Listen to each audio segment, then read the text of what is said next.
Welcome to Reality, Mortality, Murder, and Madness, a personal and psychological view of Hamlet. I'm Steve Bank, and I've invited Marcella Trowbridge to offer her insights into how actors bring Shakespeare's characters to life. She's literally inhabited the role of Hamlet.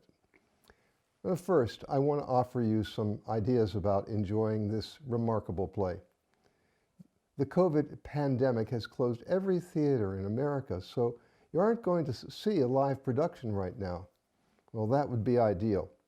But we have much in common with theater goers in Shakespeare's time. When Hamlet was being performed in 1603, public gatherings were forbidden because plague hit England full force. But fortunately, you can watch one of the many filmed Hamlets on Netflix or Prime Video. I recommend several movies featuring as Hamlet, Mel Gibson, Kenneth Branagh, Derek Jacobi, David Tennant, or Christopher Plummer. Be sure to turn on the English subtitles so you're not stymied by the early modern English. Hamlet is meant to be seen and heard. Without seeing the action and hearing the dramatic voices, it just sounds like words, words, and more words. No two productions are alike. If you're super interested, you can watch two for comparison. And of course, you'll want to read a play. A good resource is Cliff's Complete Hamlet. It explains many of the unique words that modern theatergoers have trouble understanding. It gives good information about the plot, about Shakespeare's life, plus the political and religious conflicts of that era. Read the synopsis before tackling the text, and it's well worth the $11.95. To appreciate the powerful language, you should read it slowly.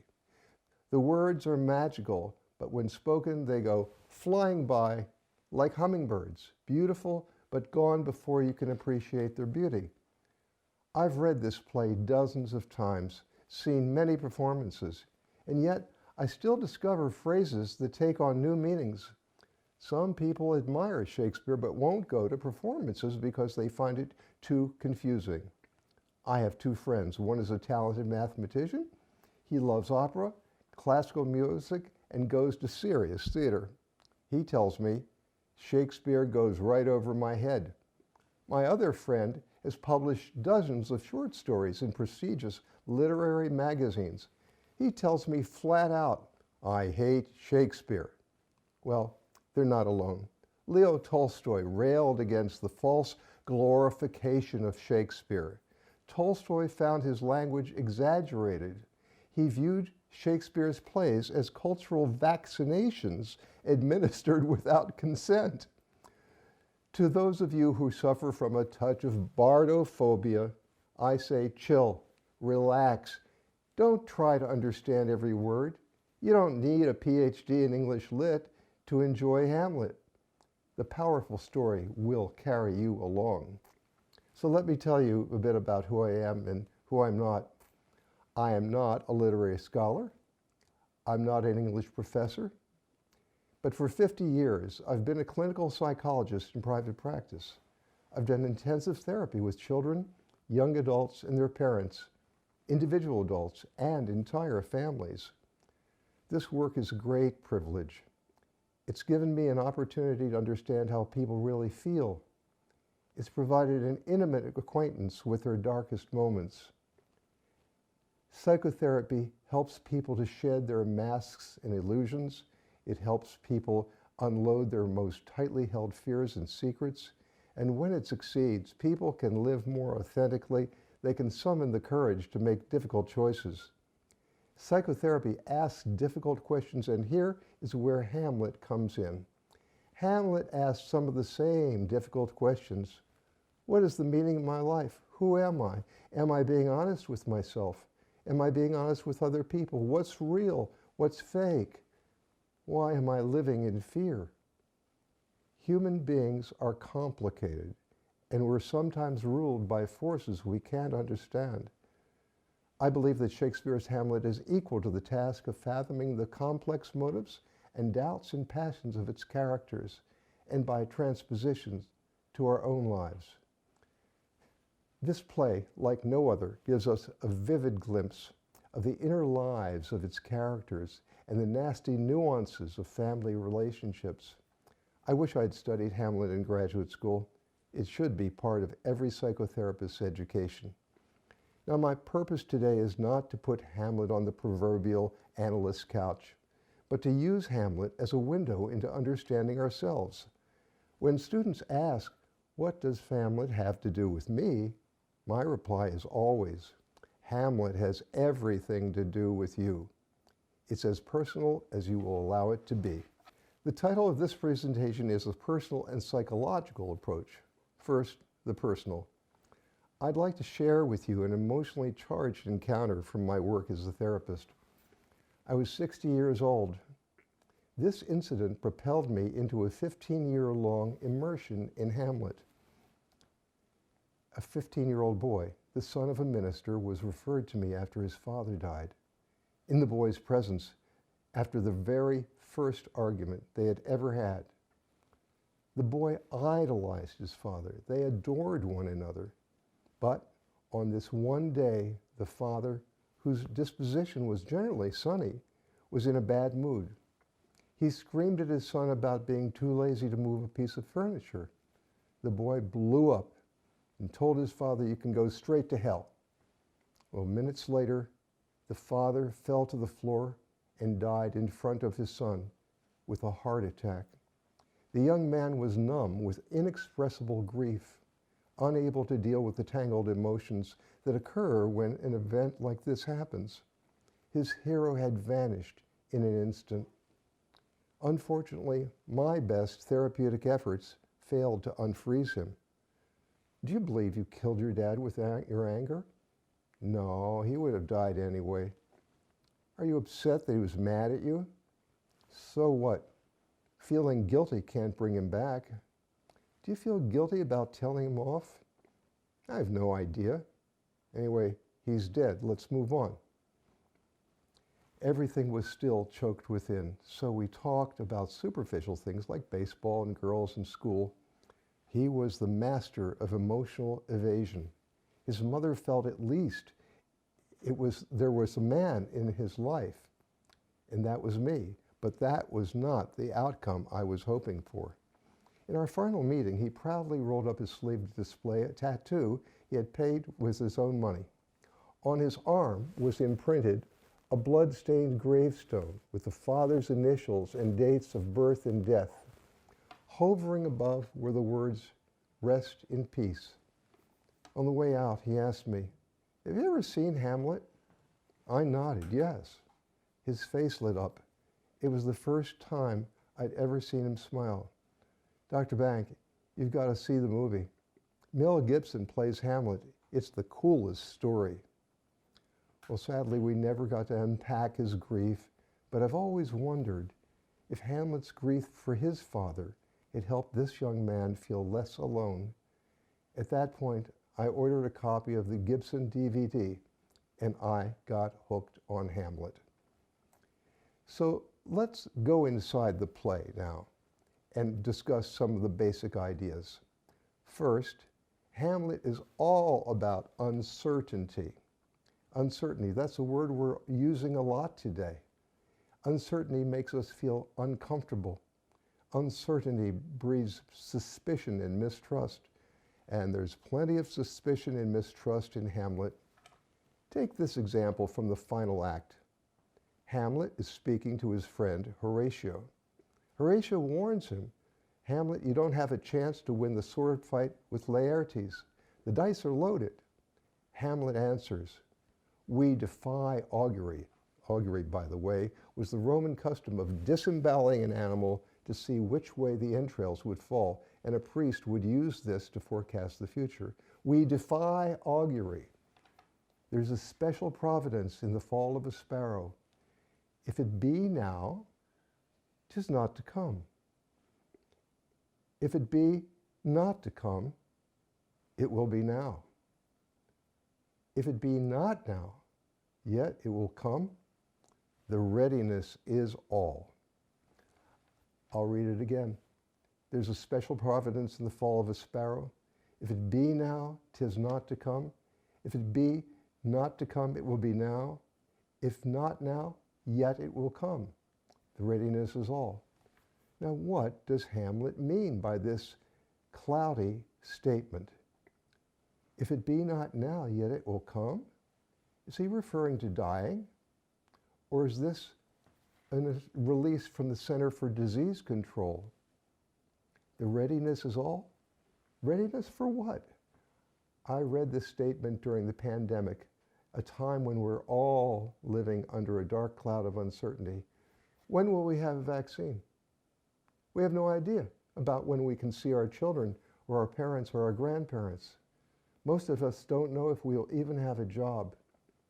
Hamlet says, the time is out of joint. We hate uncertainty. We read polls. We collect data, make forecasts. We turn to prophets and pundits and op-ed writers. On matters that really count, we itch to know exactly what's going to happen, when it will happen, where it will happen, how it will happen, and to whom. Not knowing gives life its drama, but it makes us feel unsafe. Uncertainty lurks in the stone battlements of Elsinore Castle. The Danes anticipate an attack by Norway. A sentry shouts, "Who's there? Is it a spy? Is it a friend?" Uncertainty opens the gate to anxiety, and there's anxiety woven into every act and every scene of Hamlet. Who can he trust? Friends or foes? Hamlet says regarding his perfidious college buddies, Rosencrantz and Guildenstern, "I trust them as I would adders fanged." Hamlet calls Denmark a prison. He can't escape. He's cut off from the corrective influences of the outside world. Something is rotten in the state of Denmark. It is. But what exactly is it? The most important uncertainty is this. Is his father's ghost the devil? Or could it be a figment of a young man's overactive imagination? Is the ghost real? Now, I'd like to say a word about ghosts. In Shakespeare's time, ghosts were believed in. They were believable. Ghosts were feared and respected by virtually everyone. While only a small percentage of people today believe in ghosts, many of us are haunted by vivid encounters with our deceased parents when we are asleep. We also have conversations with people long gone, not only when we're asleep, but when we're awake. My sister's husband died a few years ago. She tells me she talks with Jack every day. She asks his advice. She follows his advice. Have you recently had a conversation or an encounter in your head with somebody dead? If your answer is yes, you may be able to understand Hamlet and his vivid connection with his father's ghost. Now, in everyday life, we can be persuaded to doubt what our senses tell us. Here's the famous experiment invented by the social psychologist Solomon Asch. Look at these lines, and which comparison line is equal to the regular line? If you answered 2, you are correct. It's the same length as the standard line. Dr. Asch wanted to study how social pressure affects something as simple as what we see. The unsuspecting subject is told that he or she will be taking part in a vision test. This is not true. The subject enters a room with 9 chairs, 8 are occupied. He or she sits in an empty chair. The people already seated are in cahoots with the experimenter. They've been coached to say 2, which is the correct answer. The unsuspecting subject goes last, and 98% of these subjects choose the same length, no problem. But in the next experiment, the unsuspecting subject goes last again. A new set of lines, this time 2 of them horizontally. Now the lines are exactly the same length. The 8 Confederates now say the lower line is longer.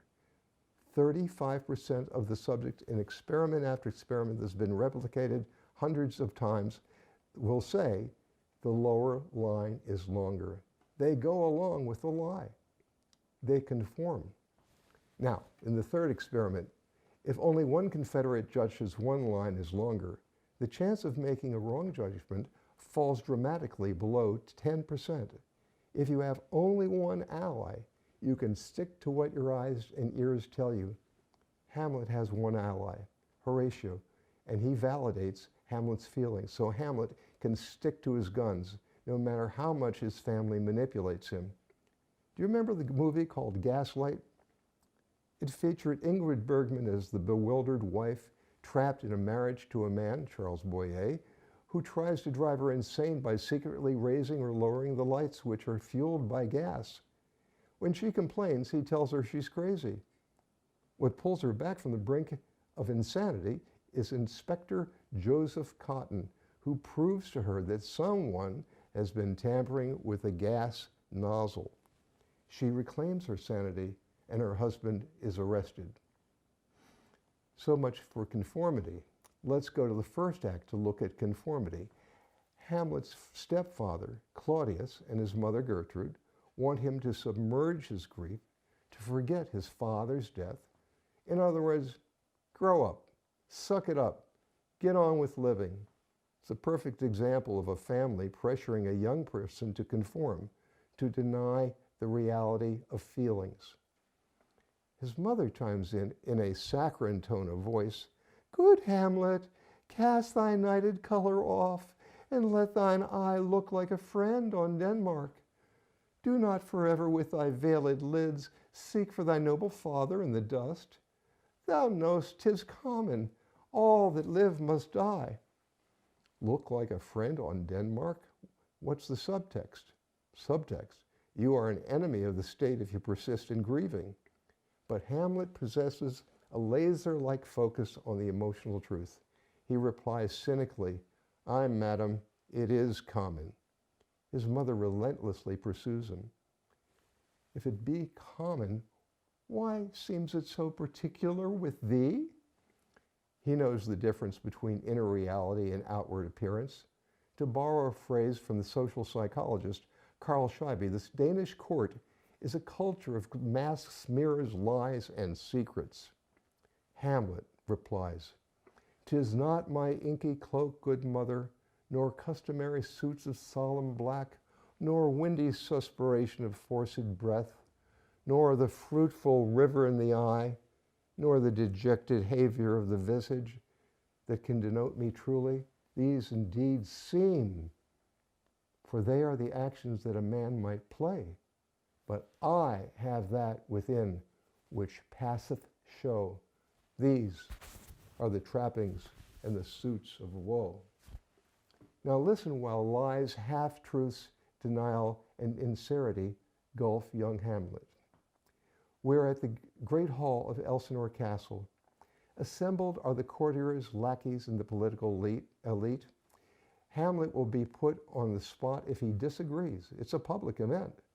He paces, glowering in the shadows. See if you can detect the lies and distortions. And now, Marcella Trowbridge and I will read the scene out loud. See if you can identify the ways in which the king and queen pressure Hamlet. I'll do the king, Marcella will do both Hamlet and the queen. "Though yet of Hamlet, our dear brother's death, the memory be green, and that it is us befitted to bear our hearts in grief, and our whole kingdom to be contracted in one brow of woe. Yet so far hath discretion fought with nature, that we with wisest sorrow think on him, together with remembrance of ourselves.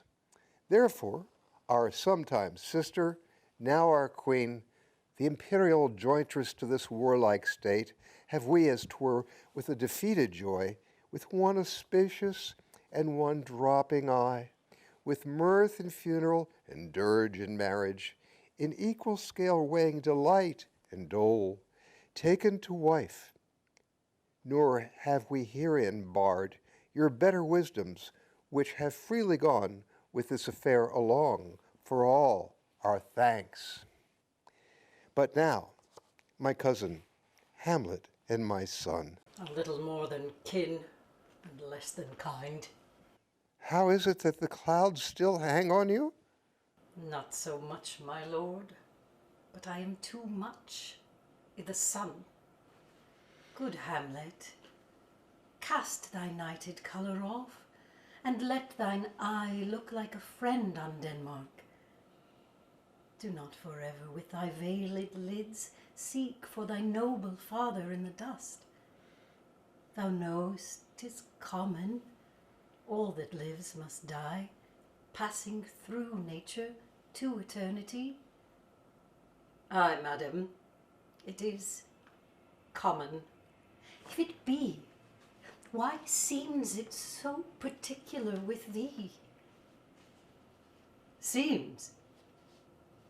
Madam, nay, it is, I know not.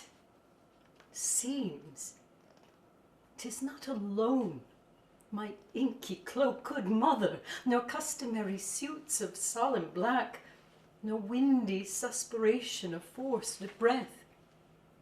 No, nor the fruitful river in the eye, nor the dejected haviour of the visage, together with all forms, moods, shapes of grief that can denote me truly. These indeed seem, for they are actions that a man might play. But I have that within which passeth show. These but the trappings and the suits of woe. 'Tis sweet and commendable in your nature, Hamlet, to give these morning duties to your father, but you must know your father lost a father. That father lost his, and the survivor bound in filial obligation for some term to do obsequious sorrow, but to persevere in obstinate condolement is a course of impious stubbornness. 'Tis unmanly grief. It shows a will most incorrect to heaven, a heart unfortified, a mind impatient, an understanding simple and unschooled, for what we know must be said and is as common as any the most vulgar thing to sense. Why should we take it in our peevish opposition, take it to heart? Fie, 'tis a fault to heaven, a fault against the dead, a fault to nature, to reason most absurd, whose common theme is the death of fathers, and who hath cried from the first course that he died today, this must be so. We pray you, throw to earth this unprevailing woe, and think of us as of a father, for let the world take note. You are the most immediate to our throne, and with no less nobility of love than that which dearest father bears his son, do I impart to you. For your intent in going back to school in Wittenberg is most retrograde to our desire, and we beseech you, bend you to remain here in the cheer and comfort of our eye, our chiefest courtier, cousin, and our son. Let not thy mother lose her prayers, Hamlet. I pray thee, stay with us. Go not to Wittenberg. I shall, in all my best, obey you, madam. Why, 'tis a loving and fair reply. Be as ourself in Denmark. Madam, come, this gentle and enforced accord of Hamlet fits smiling to my heart. Let's go through the scene, line by line. King, though yet of Hamlet, our dear brother's death, the memory be green. Dear brother? Claudius murdered his brother. Memory be green? He subtly implies that Hamlet is still mourning his father, while normal people, including his mother, are moving ahead. And that it is befitted of us to bear our hearts in grief and our whole kingdom to be contracted in one brow of woe. Subtext, befitted? Does this suggest that Claudius and Gertrude and the entire Danish nation have been following the rituals of mourning because custom requires it, not because they're sad. That we with wisest sorrow think on him, together with remembrance of ourselves. Wisest sorrow? Think? Sorrow isn't something you think, it's a feeling. Together with remembrance of ourselves. Subtext, life goes on, get over it. Therefore, our sometime sister, now our queen, the imperial jointress to this warlike state. Sister, oh come on now, she's your murdered brother's wife. Now our queen? She's always been the queen. Have we, as 'twere with a defeated joy, with one auspicious and one dropping eye, with mirth in funeral and dirge in marriage, in equal scale weighing delight and dole, taken to wife, mirth in funeral, woe is equal to delight? Grief has to be neutralized by this new marriage. That's what it says. Claudius has just given permission for Laertes, the son of the sycophant Polonius, to leave Denmark to go to France to enjoy the sights, the wine, and the women in Paris. This allows Laertes his freedom amidst the threat of mobilization and a war with Norway. He's allowed to be a draft dodger and a playboy, but Hamlet is granted no such privilege. He can't go back to Wittenberg. Claudius and mother pressure him to interrupt his college education and remain with them. King, for your intent in going back to Wittenberg, it is most retrograde to our desire. Remain here in the cheer and comfort of our eye. Cheer and comfort? Nonsense. Claudius wants to keep an eye on Hamlet just in case he challenges him for this throne. Cheer and comfort? They know he's uncomfortable seeing this new marriage. Gertrude piles on the pressure. Let your mother lose not her prayers, Hamlet. Stay with us. Go not to Wittenberg. Oh, wouldn't a caring mother encourage her son to go back to college? Cast thy nighted color off, and let thine eye look like a friend on Denmark. Do not forever with thy veiled lids seek for thy noble father in the dust. Thou knowest 'tis common, and all must die. Common? Subtext, does she mean her son is lower class if he doesn't stay home? Like a friend on Denmark? You are the enemy of Denmark if you persist in grieving? His mother pursues him relentlessly, insisting he deny his feelings for his father. Aye, why? So seems it so particular with thee? Aye, 'tis common. He's disgusted with appearances, defends his right to grieve, and he proves masterful at countering manipulation. Listen to Hamlet fighting for the truth. I'll read it again. Seems, madam, seems? Nay, it is. I know not seems. 'Tis not my inky cloak, good mother, nor suits of solemn black together with the shows of grief. These indeed seem, for these are the actions that a man might play. But I have that within which passeth show.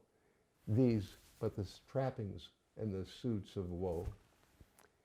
His selfish uncle takes Hamlet on a guilt trip. He tells Hamlet he's being obstinate, that everyone loses a father. It's an insult to God to do obsequious sorrow, a weakness of the will. It's an insult to the dead. Subtext, only stupid people keep grieving. You're being unreasonable. Hamlet finally gives in. He agrees to stay home. Stepfather says, oh, 'tis a loving and fair reply.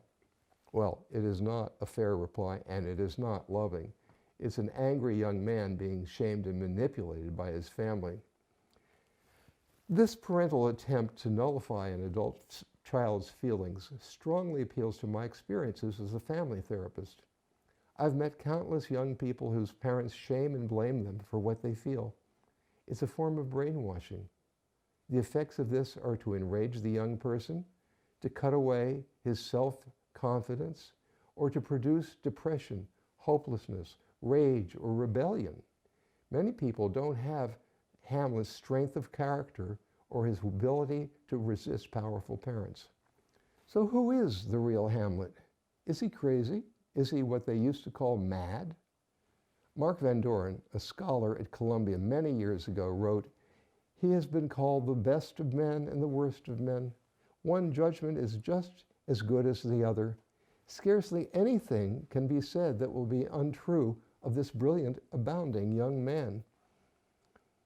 Hamlet tells the audience he'll fake mental illness. He puts on a, quote, antic disposition. But there are moments when we think he might not be in his right mind. We hear him eloquently soliloquizing to be or not to be, and minutes later, Hamlet unleashes a torrent of rage and abuse at his teenage girlfriend. We never know which Hamlet is going to show up. Is he an indecisive, spineless young man whose will is paralyzed by too much thinking? Or is he decisively working out a plan to expose his uncle's crime? Is he suicidal, clinically depressed? When he says, "Lately I have lost all my mirth. The world seems to be a sterile promontory." Freud called that kind of talk a sign of melancholia, what today we call major depression. Is he mentally ill when Ophelia reports, "As I was sewing in my closet, Lord Hamlet, his stockings fouled, ungartered and downjived to his ankle, pale as his shirt, his knees knocking each other, and with a look so piteous, as if he had been loosed out of hell." Well, is this description of a madman or of a person who's faking an antic disposition? Is he a serial killer, directly or indirectly responsible for the deaths of 7 people, Polonius, Ophelia, Laertes, Gertrude, Claudius, as well as Rosencrantz and Guildenstern? Or instead, is he the sensitive poet who speaks soulfully? His public identity seems to change from minute to minute. Hamlet is a kaleidoscope, a chameleon, a king of masks. A key to the diagnosis of genuine impairment or mental illness is the distinction between state and trait. The description I just quoted from Ophelia could be just a state, a temporary and rare piece of evidence about mental instability. A one-time thing. A trait is different. A trait is more lasting and can be reliably observed in a variety of situations over a longer period of time. Fortunately, today we have some agreement as to what is and what is not mental illness. Take a look at the diagnostic manual of the American Psychiatric Association. It's called the DSM-5. What several words would you choose to define Hamlet's character? Character is defined as a set of unchanging traits, attitudes, and behaviors that accompany you throughout life. Try to describe his character. If you can't, you're in good company. Scholars have been arguing about this basic character for years. When people fear you, or hate you, or distrust you, or are offended by you and your political beliefs, you can be tarred with a brush of so-called insanity. Madness can be a social construction aimed at people we don't like, who make us feel uncomfortable. In the Soviet Union during the 1950s, Stalin not only assassinated his opponents, he had them locked up in mental hospitals. One of my colleagues, Daniel Miller, asked several female graduate students wearing disheveled clothing to enter various stores. They said nothing, stared unblinking at the clerks at the checkout counters. Each woman twirled a parasol. They broke no laws. They just stood there staring into space, saying nothing. The police were usually summoned or tried to refer these women to mental health professionals. In another experiment created by psychologist Robert Rosenhan, 7 healthy young adults volunteered to present themselves for admission at various mental hospitals. They reported only one problem: hearing strange sounds like thud. All were admitted. So how can we tell the difference between real and faked mental illness? I suggest you watch Ophelia's mad scene. Compare it with what you see in Hamlet's antic disposition.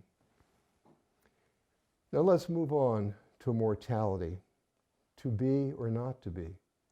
Hamlet is loaded with concerns about mortality, the awareness that our death is inevitable, that one is living on borrowed time. Shakespeare and his audiences were well acquainted with mortality. 30% of all babies born in the 1600s died before the age of 3. Average lifespan, 40 years.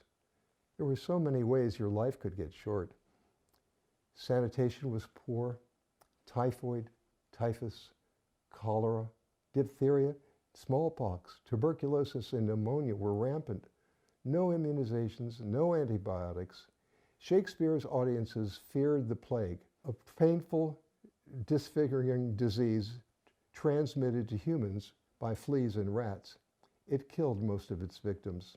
And in Stratford, the poet's birthplace, plague killed 200 people in the year he was born. In 1599, when Hamlet was first performed on the stage, they knew exactly what was meant by the epithet, "a plague upon thee." The awareness of death was omnipresent. With the pandemic today, we are more aware of death than at any time in the last 100 years. Now, I can't imagine a better place to consider mortality than a graveyard. In the final act, Hamlet has just returned from England, where he's foiled the attempt of his perfidious friends, Rosencrantz and Guildenstern, to have him murdered. Joined by friend Horatio, he comes upon 2 laborers preparing a grave for Ophelia, who has committed suicide. It's a stark, dark scene with a few touches of comic relief. Marcella will give you the graveyard scene. Why may not that be the skull of a lawyer? Where be his quiddities now? His quillets, his cases, his tenures, and his tricks? Why does he suffer this rude knave now to knock him about the sconce with a dirty shovel, and will not tell him of his action of battery? Ha! This fellow might be in time a great buyer of land, with his statutes, his recognizances, his fines, his double vouchers, his recoveries. Is this the fine of his fines, and the recovery of his recoveries, to have his fine pate full of fine dirt? Will his vouchers vouch him no more of his purchases, and double ones too, than the length and breadth of a pair of indentures? The very conveyances of his lands will hardly lie in this box. And must the inheritor himself have no more? Huh?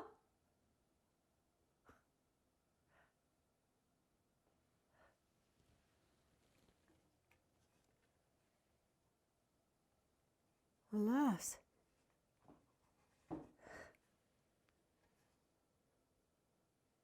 poor Yorick. I knew him, Horatio. A fellow of fine jest, of most excellent fancy. Now he hath borne me on his back 1,000 times. And now, how abhorred in my imagination it is. My gorge rims at it. Here hung those lips that I have kissed, I know not how oft. Where be your jibes now? Your gambols, your songs, your flashes of merriment that were wont to set the table on a roll? Not one now? To mock your own grinning, quite chop fallen.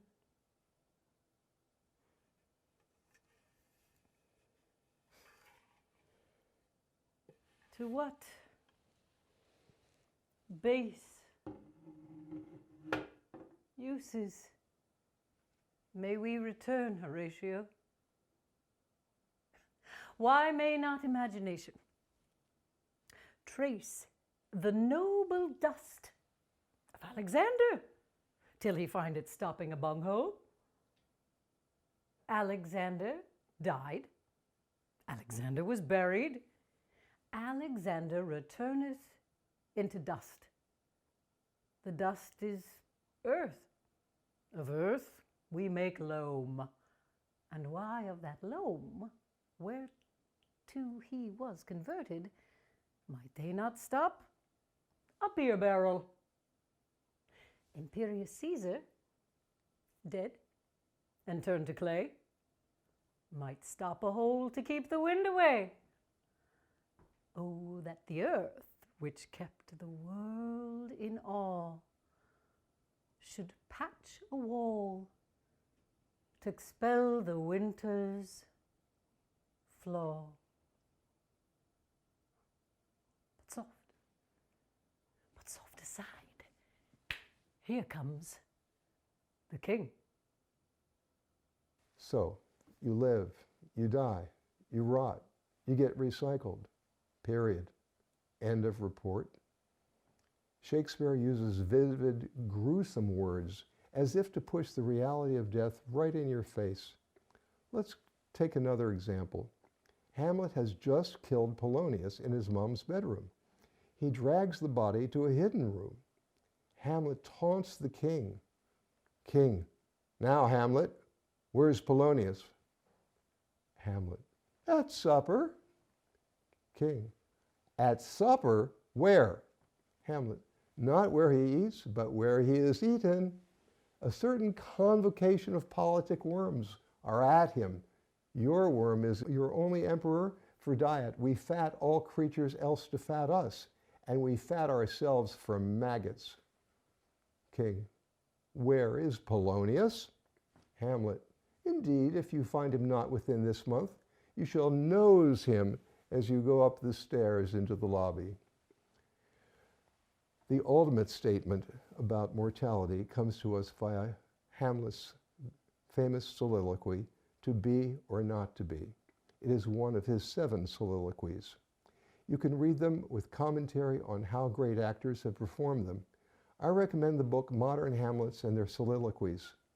It features actors, famed actors, who've played the role of Hamlet discussing their interpretations. Soliloquy means speaking to oneself.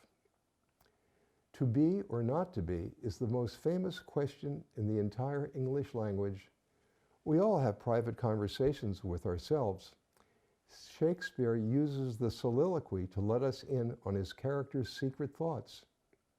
This is not a guide filled with self-help or tips on how to live. It's a searching meditation about the meaning or meaninglessness of our lives.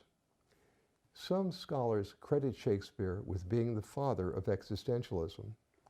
3 centuries before the rise of existential philosophy, Hamlet asked existential questions like these.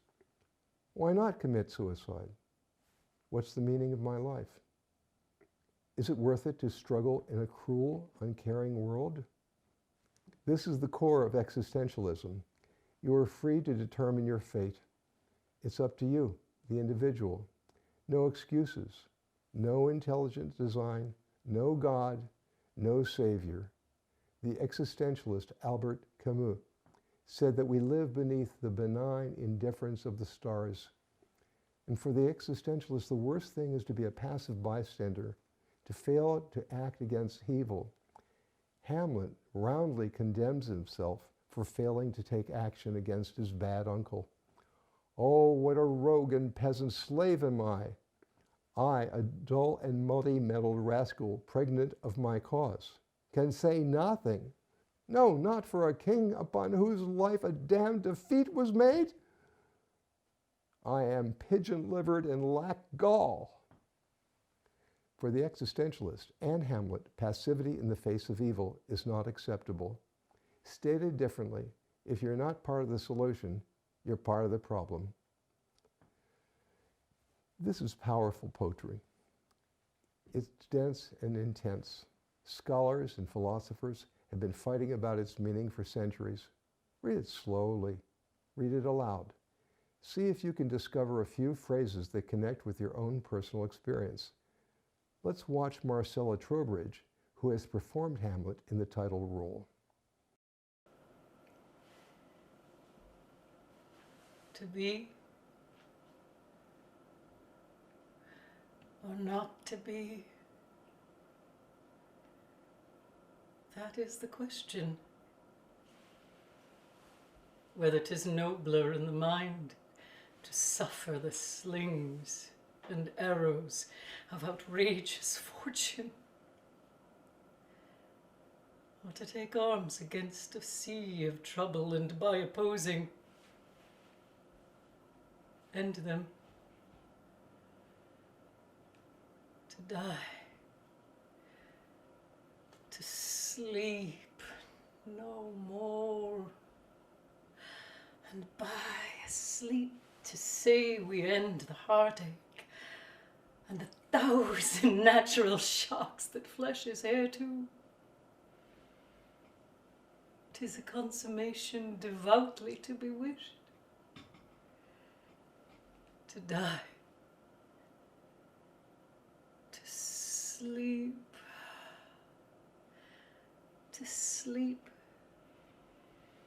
perchance to dream. Aye, there's the rub. For in that sleep of death, what dreams may come when we have shuffled off this mortal coil must give us pause. There's the respect that makes calamity of so long life. For who would bear the whips and scorns of time that presses wrong the proud man's contumely, the pangs of despised love, the law's delay, the insolence of office, and the spurns that patient merit of unworthy takes, when he himself might his quietus make with a bare bodkin?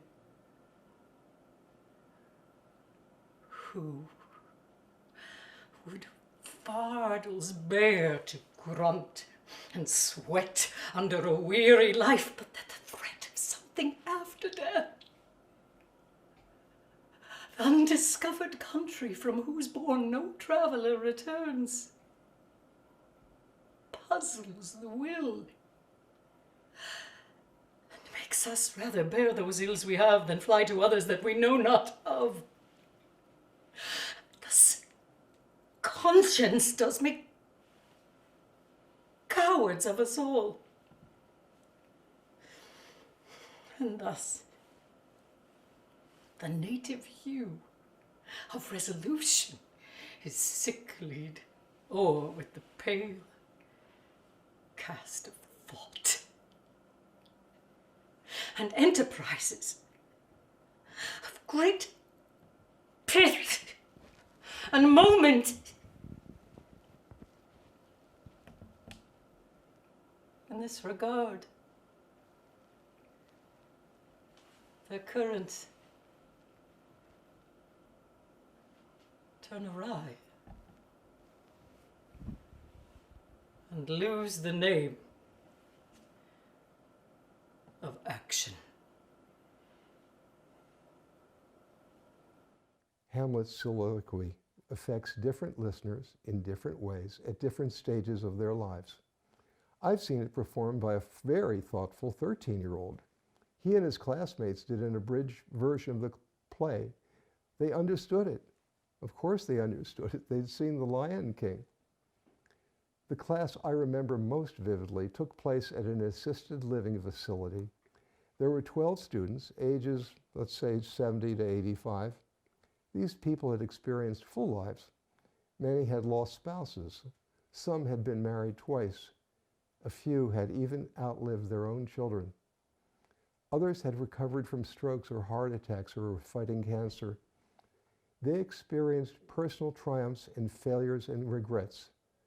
They were living in a sense of borrowed time. How were they going to understand and live their lives while they still had time? The psychologist Erik Erikson called these questions the stage of ego integrity. Well, it was the best Hamlet class I've ever taught.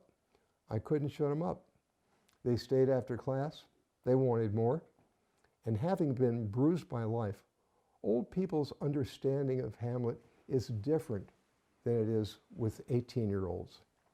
Now, for the part you've all been waiting for, sex. This play should be rated R or at least PG-13. Direct and explicit references to sex ripple through the entire play. Hamlet's language and behavior can be raunchy, ribald, obscene, and shocking. Listen to this. Within a month, she married. Oh, most wicked speed, to post with such dexterity to incestuous sheets. Hamlet is obsessed with detailed imaginings of her mother's sexual activities. Hear him raging at Gertrude, accusing her of sleeping with Claudius in the rank sweat of an enseamed bed, stewed in corruption, honeying and making love. Children are generally curious but horrified by imagining their parents' sexual activities. Here, the usual boundaries between mother and son collapse. Some directors show him forcing her onto the bed, sitting astride her. Laurence Olivier had mother and son exchanging a juicy, passionate kiss. Hamlet snickers at his mother's age and stage. You cannot call it love, for at your age the heyday of blood is tame. He lectures her on how to withdraw from being sexually addicted to her new husband. Go not to my uncle's bed. Assume a virtue if you have it not. Refrain tonight, and that shall lend a kind of easiness to the next abstinence, and the next one will be more easy. I think we can agree that an adult child should not be giving his mother sex education. Although psychoanalysts have attempted to interpret Hamlet as living out an Oedipus complex, I believe that forcing Hamlet into a Freudian mold doesn't work. It's simpler to say that mother and son have become sensually enmeshed. Claudius resents their closeness. He says, she lives almost by his looks. Some directors showed Gertrude hesitating to return Claudius's affection while longingly gazing at her son. Now let's go back to the text. People are being seated to watch a performance of the traveling players. Gertrude says, "Come hither, my good Hamlet." Come hither? Is Mama being seductive or just looking for company? He turns away and scoots over to his girlfriend. No, good mother, here is metal more attractive. Trying to provoke Ophelia, he says, "Good lady, shall I lie in your lap?" Ophelia, "Oh no, my lord." Hamlet, "I mean my head upon your lap." Ophelia, "Aye, my lord." Hamlet, referring to the allegedly loose morals of country girls, "Do you think I meant country matters?" Ophelia, "I think nothing, my lord." Hamlet, "That's a fair thought, to lie between a maiden's legs." Ophelia is a very proper girl, but during her famous mad scene, she lets on she might not be as sexually naive as she seems. Listen to Ophelia's dirty ditty. By gifts and Saint Charity, alack, and fie for shame. Young men will do it if they come to it. By cock, they are all to blame. Perhaps Ophelia has a sexual imagination that lies beneath her innocence? So in conclusion, is it any wonder this play has been performed again and again? Why it has been a smash hit for 420 years? At any given time, there are several hundred productions of Hamlet taking place all over the world. It's been translated into 80 different languages. The Globe Theatre of London mounted a production of Hamlet and, incredibly, performed it in 93 countries over a 2-year period on 5 continents, from Berlin to Bangladesh to Bombay and Brisbane, for Syrian refugees and heads of state. Hamlet speaks to the human condition in our time and every time. So there you have it. There's something here for everyone. I hope this presentation will help those viewers who have a touch of bardophobia to approach the play with confidence. We've discussed uncertainty, appearance versus reality, phony mutuality in a family with a horrible secret. We viewed Hamlet as a man of many masks, a chameleon-like character. We've touched on the question of similarities and differences between faked and actual madness.